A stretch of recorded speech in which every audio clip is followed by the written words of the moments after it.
नमस्कार दोस्तों। आज हम शीतला माता की कहानी लेकर आए हैं। यह कथा बहुत पुरानी है। एक बार शीतला माता ने सोचा कि चलो आज देखूं कि धरती पर मेरी पूजा कौन करता है, कौन मुझे मानता है। यही सोचकर शीतला माता धरती पर राजस्थान के डुंगरी गांव में आई और देखा कि इस गांव में मेरा मंदिर भी नहीं है, ना ही मेरी पूजा है।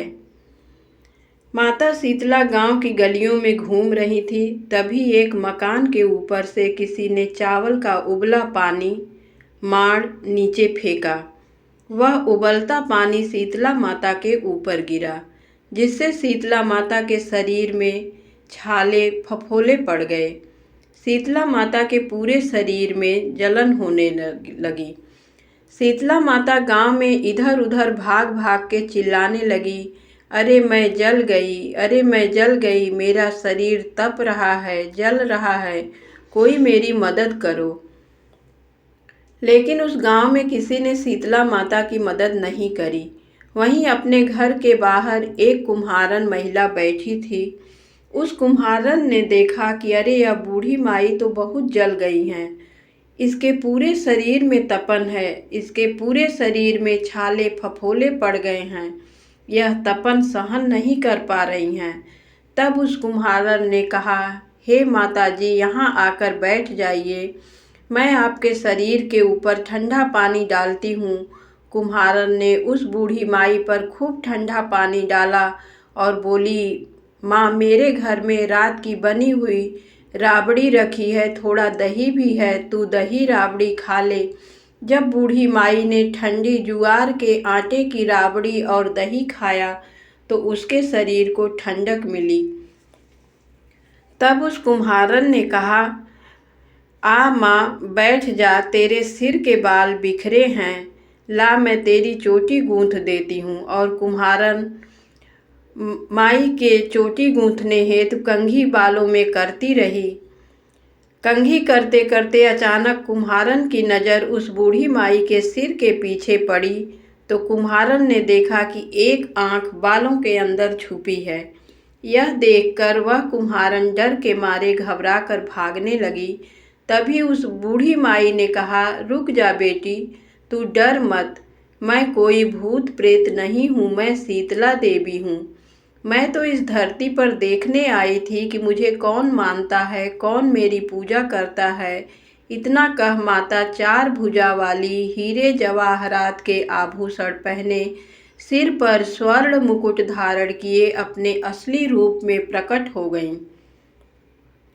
माता के दर्शन कर कुम्हारन सोचने लगी कि अब मैं गरीब इस माता को कहाँ बिठाऊं। तब माता बोली, हे बेटी, तू किस सोच में पड़ गई। तब उस कुम्हारन ने हाथ जोड़कर आंखों में आंसू बहाते हुए कहा, हे माँ, मेरे घर में तो चारों तरफ दरिद्रता बिखरी हुई है, मैं आपको कहाँ बिठाऊं। मेरे घर में ना तो चौकी है, ना बैठने का आसन।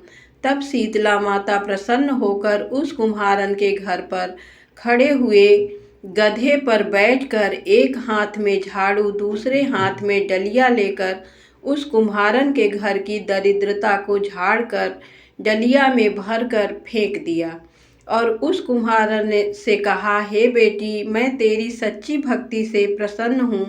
अब तुझे जो भी चाहिए मुझसे वरदान मांग ले।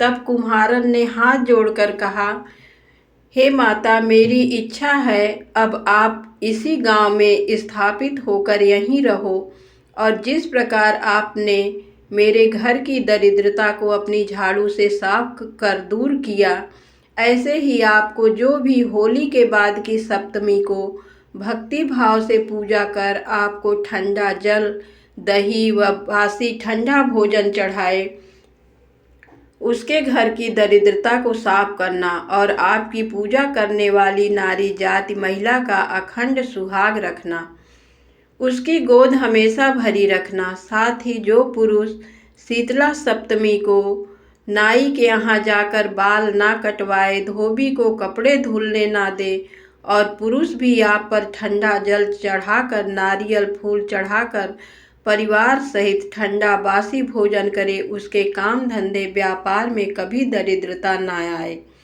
तब माता बोली, ऐसा ही होगा बेटी, तथास्तु। जो तूने वरदान मांगे मैं सब तुझे देती हूँ।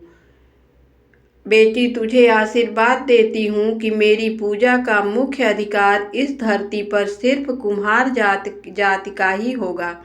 तभी उसी दिन से डुंगरी गांव में शीतला माता स्थापित हो गई और उस गांव का नाम हो गया सील की डुंगरी। सील की डुंगरी में शीतला माता का मुख्य मंदिर है। शीतला सप्तमी पर वहाँ बहुत विशाल मेला लगता है। इस कथा को पढ़ने से घर की दरिद्रता का नाश होने के साथ साथ सभी मनोकामना पूरी होती हैं। जय हो शीतला माता।